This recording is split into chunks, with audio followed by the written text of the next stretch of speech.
Welcome back, artists. I'm Wyatt Paints. Did you miss me? I know, it's been a while, and yet we'll get into it. In better news, this week I've been working with a returning sponsor, SuperShark, to finish off their collection for the Wonder Twins. And boy, oh boy, is this gonna be a big video, because not only do I have Zan and their monkey companion Gleek, SuperShark saw fit to add a bonus giant T-rex to the set. So this is going to be a supersized video. Be sure to grab a snack. But the scale of the project is only part of the story why this took so long to get out. The short explanation is depression. The long explanation is depression.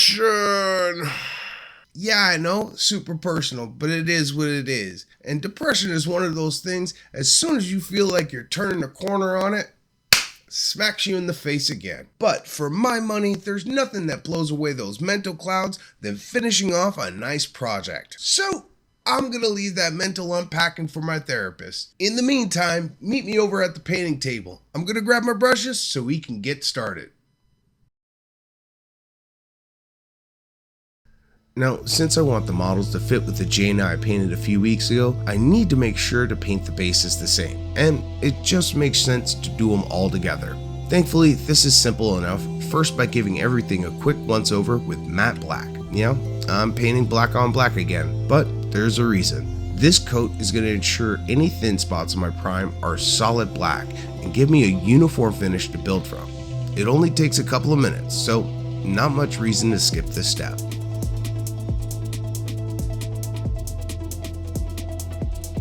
Now let's mix in some deep gray at about 50-50 to make a half step highlight. Using a floofy brush and a medium dry brush, we'll start dialing up those edges on the base. I want this to extend only about a millimeter or two for any detail. This is going to set up a transition area to help smooth out the look of the progressive highlight. Just don't let this get too heavy. We still want black to be the majority color.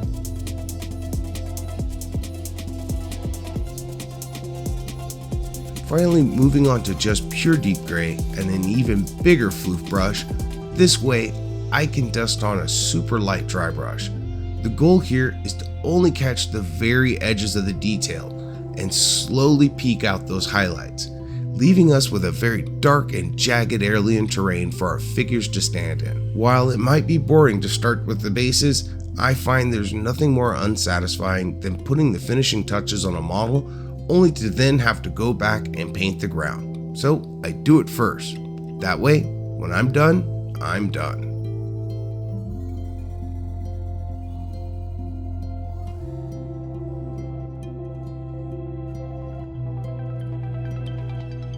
For the first figure, I decided to monkey around and have Gleek go first, and he just so happens to be wearing a yellow jumpsuit.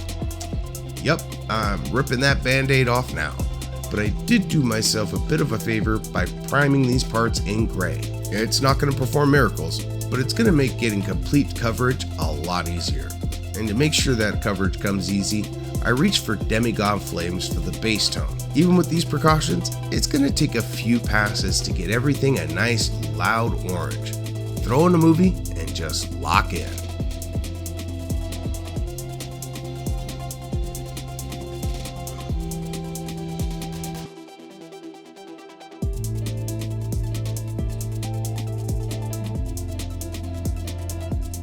With the flames dried, the suit is ready for the yellow treatment with demonic yellow. Now, because yellow is so transparent, this really doesn't need a transition mix, and I can get straight to my peak highlight. But don't let that transparency sucker you into having too much paint on your brush, as yellow pigments love to get chunky and lumpy if you give them a chance. Keep a tight leash on it by making heavy use of your texture palette, and you should get a nice and smooth yellow glow.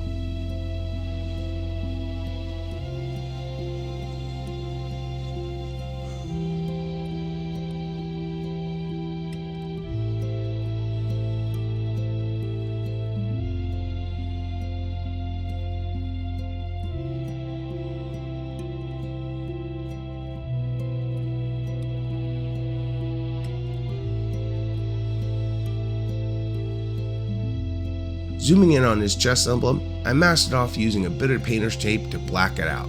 As a reminder, you still want to keep strong paint control here. While the mask will give you some insurance, it's not a foolproof plan. Having your brush too loaded will force paint under it and leave you with a pain to clean up. So don't overload your brush. Here, my paint was a little too thin, which can lead to the same issue, as being this thin makes it very easy to find any weak points in the mask. But I'll deal with that later. After a few minutes, a light floofy dry brush of greedy gold gilded up the G in no time. The first layer will be a bit rough. Just give it a minute to dry and apply a second or a third and it should fill out nicely. Then all that was needed was to black out that negative space and pull off the mask.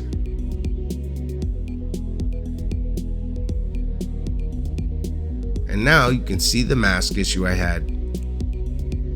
Over yellow no less. For a fix, some thinned down detail cover-ups got everything right as rain. First with Demigod, followed by Demonic.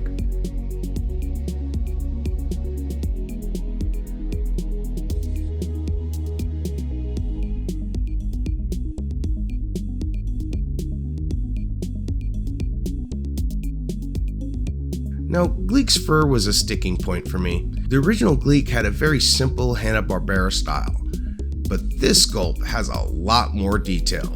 But if I stick to the same 3 blue tone style, it should look the part, with just a little bit of a modern glow up.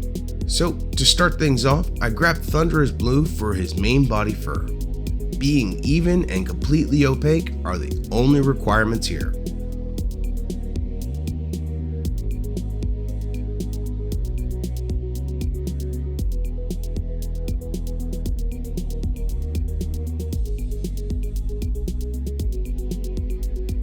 To highlight the main body with Wolf Gray, I used, anybody?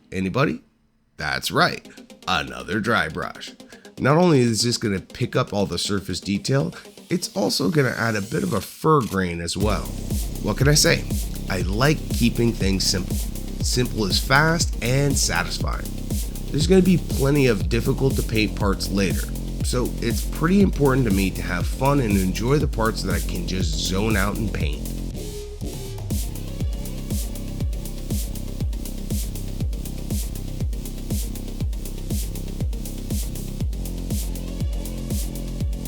For the darker fur on his head, my first thought was to go with Regal, followed by a Viking highlight. But this ended up looking way off, and no sir, I don't like it. So I went back for a take 2, this time using Deep Ocean for the base and dipping back to the Regal for the highlight. Hopefully this stands as a reminder, you should always be assessing your project and be critical of the choices you make. If you get a gnawing feeling that you should change something, it can pay dividends by looking into it. While repaints are something to be avoided, it's a lot easier of a price to pay than the regret of not trying something.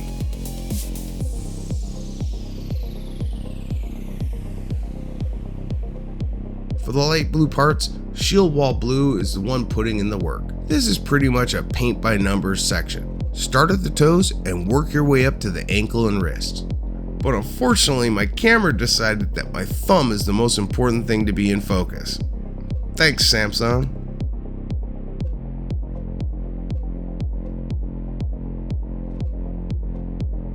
Now, when it comes to the face, a bit more due diligence is required as I want to be selective where this goes. Focusing in on his mouth and nose and ears are simple enough, but then I want this to creep up around his eyes and a little bit down by his lips. But I also want this to creep up a little bit around his eyes and around his lips. So slowing down with a detail brush will be required. If you keep this nice and reserved, it should be enough to draw the eye in without looking out of place. But fair warning, it's a place where a heavy hand can make things just look weird. So go slow and remind yourself it's better to stop, even if you think it could use a little more, than go too far and have to do a repaint.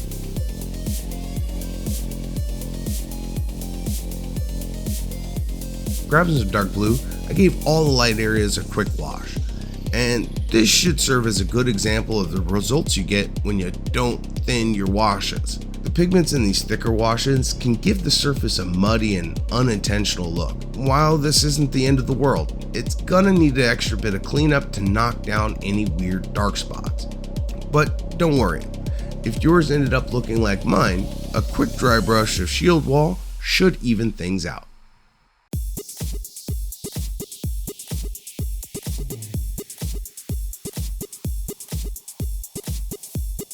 Next, let's zoom in on the mouth and dab in his teeth using Tomb King Tan. Usually with mouths, I like to throw down some deep reds for the internal tissues, but I'm working off a theory that Gleek is blue inside and out. So leaving the deep blues for his gums seems to be the intuitively right choice. Having red in here would clash with all the blue and end up giving the whole thing a darker tone than I want. So blue gums it is. I'm blue, da-boo-dee, da-boo-da, da-boo-dee. I have a blue house with a blue window. Blue is the color of outfit I wear. While the teeth dried, I used company gray to paint in some demigod style eyes.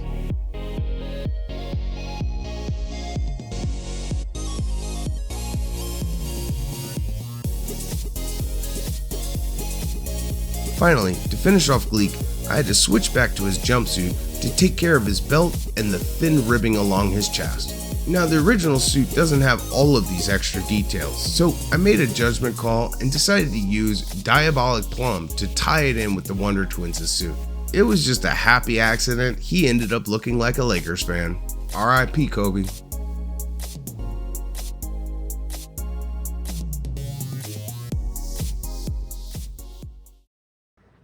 Gleek is all finished up and there's still plenty to do left in this project, but this seemed like a perfect opportunity to take a moment and thank all of my subscribers over on Patreon. These craft champions have shown their support by making sure the resin keeps flowing and the lights stay on. I know I say this every time, but I truly cannot thank you enough. It's a huge motivator, especially when my personal motivation engine runs dry. If you would like to join the Painting Pantheon, you'll find a link to my Patreon in the description below. Or you can support the channel right here on YouTube by liking, subscribing, and leaving a comment. Personally, I check my YouTube backend way too often for it to be healthy. So if you do, I'll notice, respond to your comment, and have that much better of a day. Thanks to you. And of course, I want to send out an extra special thank you to this video sponsor, SuperShark. I've been working with them for a very long time, and month after month, they never cease to surprise me. Top quality sculpts of comic touchstones and fan favorites from yesteryear. Each one dripping with details and expertly cut to print well on mid-sized printers. If you want to get your hands on the Wonder Twins and any of their other amazing sculpts, be sure to check out their Patreon. They're going to be the first link below in the description. That way, you can support those that support the channel. And heck, you might just find your next project. In the meantime, Zan is ready to come to life. Wonder Twin, activate! Shape up! Wire!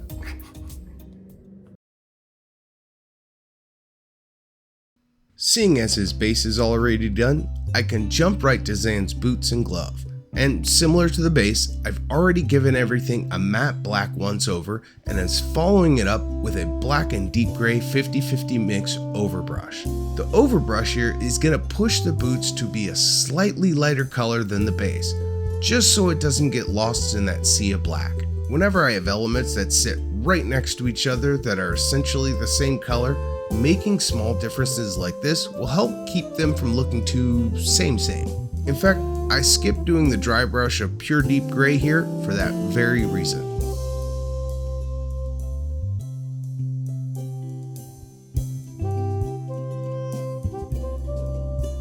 Now let's lay down some purple, starting with Terrestrial Titan for the foundation. This really shouldn't be a surprise, as I'm using pretty much the same steps and same colors I used with Jaina. So if you want to skip ahead to the parts that are different, I suggest you skip to this point in the video, as I'm going to be going over it all again for those that are new. No rocket science here, just solid fundamentals.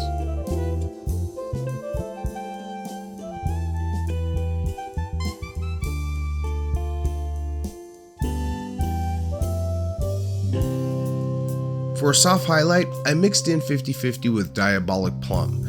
This dry brush highlight needs to be subtle. While making a mix of the previous color will give me a bit of a safety net, having a very light touch is going to be what does the heavy lifting. I want this color to barely peek through on the larger details.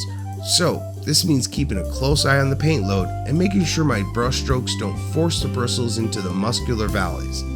This is pretty easy when you're painting the abs, as a light downward motion is all it takes. While the shoulders and chest will need a little bit more thought. Just remember to paint towards where you want the most color to end up and you should be fine.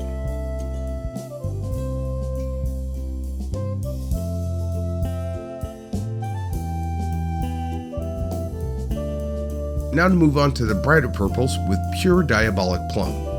His legs and lats got the deep purpling they needed. Just be sure to take your time and not overspill into the dark sections.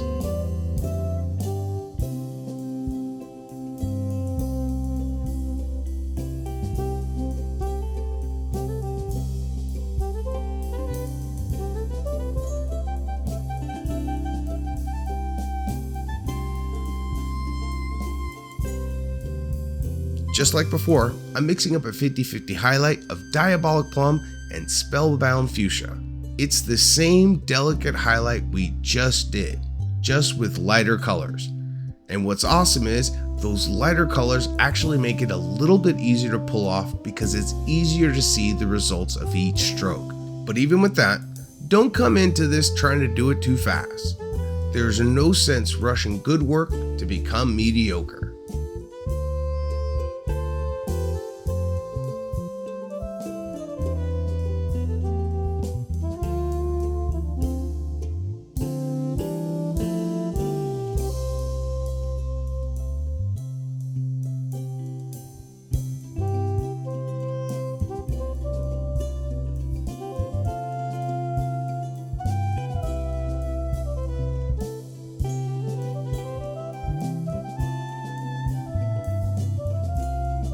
Then it was time to mask the chest,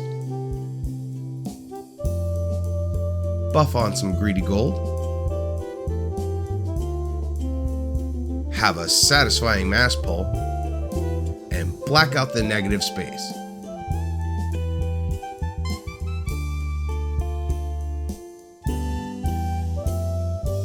Oh, and don't forget his weird future belt. Mask, buff, peel, yay repetition.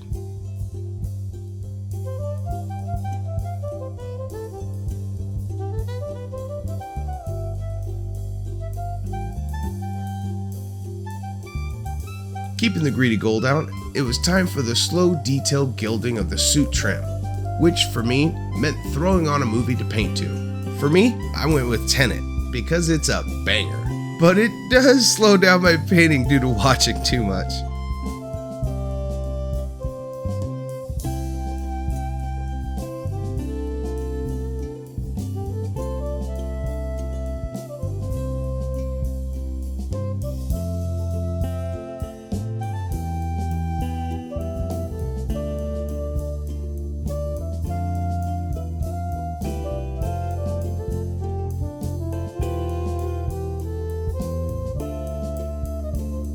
And welcome back, time skippers. You're just in time for Zan's arm. Now, SuperShark did something I wish a lot more sculpt studios would do and give optional sculpts to choose from.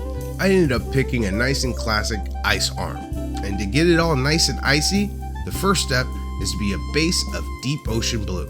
And pro tip, using a bit of a floofy brush here will help get coverage in the deeper spaces between the shards.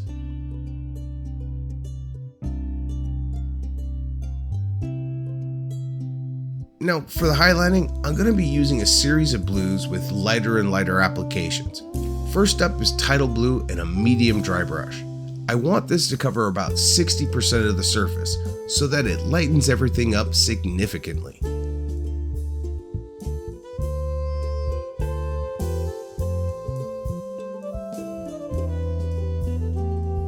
Next, Shield Wall in a light dry brush. Here, I want this to cover about 80% of the previous highlight, while not really pushing this into the deeper areas unless it's for a sharp edge.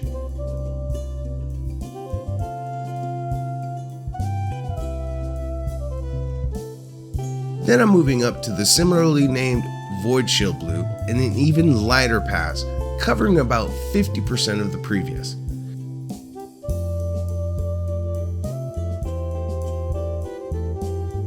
For the peak highlight, I mixed in dead white with the Void Shield. For this final pass, I only want to catch the nice crispy edges. The more edges, the better. If it starts to look very Tron-like, you know you're on the right path. Just tiptoe your way home.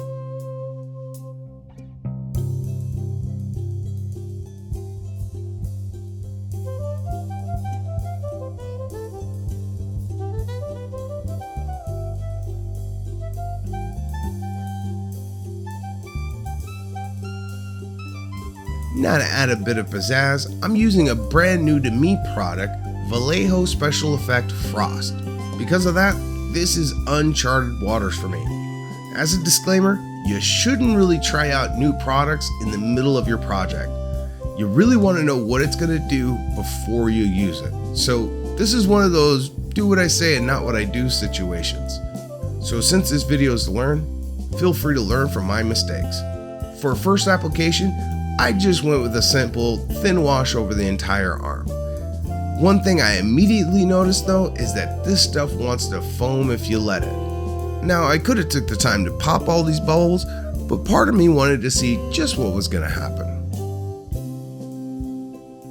The first thing I learned about this product is that it's very fast drying, so that's good. Upon closer inspection, I can certainly see the frost effect across the surface, and it seems much more pronounced where the bubbles were left. It's just a shame those pock marks don't really look good. But I figured adding more on top might diffuse them a bit, breaking up the silhouettes. I was pleasantly surprised that adding more actually reactivated those crystals and basically melted them all down. With that in mind, I went over the entire arm again, trying to get rid of all those little circles, and this time really loading up the arm. Also, FYI, I got better control over the foaming by dabbing this into place rather than brushing.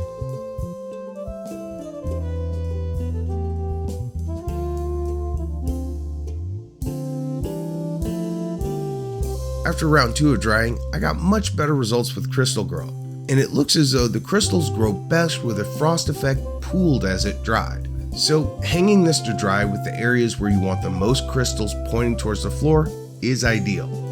It worked for me. Now, the last thing to do for Zan is his head, and I want to take a second here. Am I crazy, or does this look exactly like American Nightmare Cody Rhodes? I mean, that's Cody Rhodes, right? That's Cody Rhodes. Good thing Zan isn't blonde, I guess. Anyways, for the skin, I'm going to my usual ways with a color triad and my wet palette, this time featuring Grimoire, Jasper, and Leopard Stone.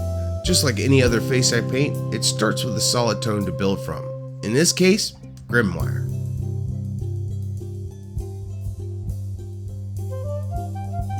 Followed by blocking in the highlight areas with a mixed tone.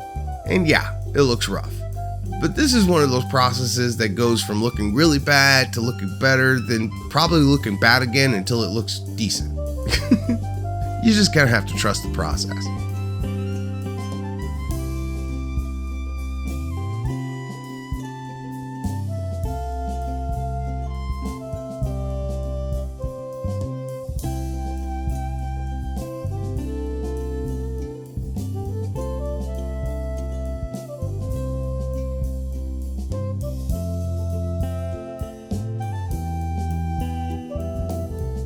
Here, I've moved on to pure Jasper. At this point, I have a very shaded and stylized face, but it still has a ways to go.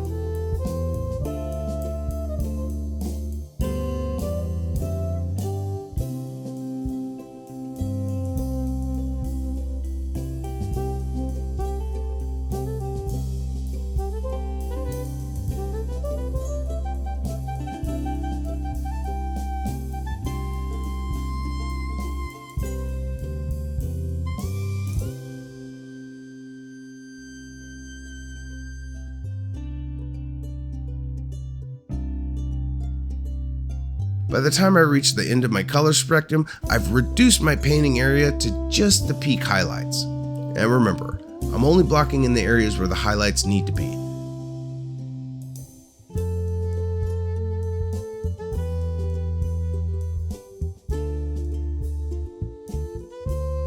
If I left Zan this dark, he wouldn't be a twin to Jaina that I've already painted. He's gonna need some glazing up with very thin down leopard stone. While it may seem like I'm ruining all my previous work, as the color starts to even out, the areas I blocked out earlier will get full opacity, while the darker areas will have a very slight shading that influences the top coat.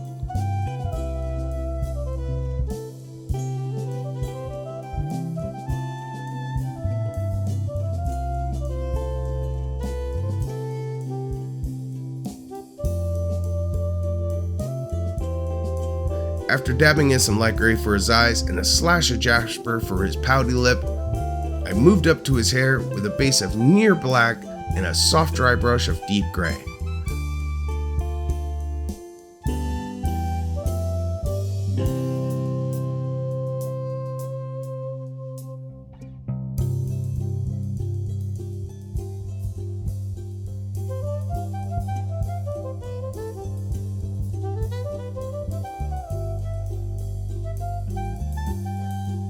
Then it was just a bit of Titan and greedy gold to finish off his collar.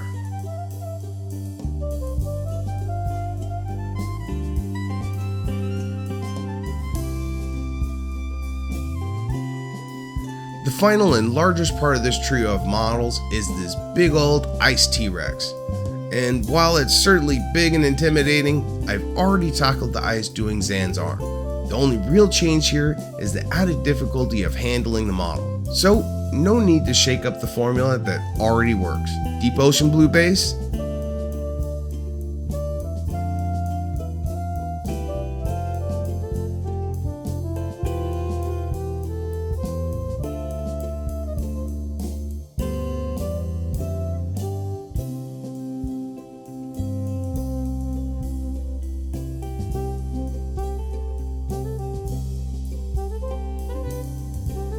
followed by successive dry brush passes with lighter and lighter blues.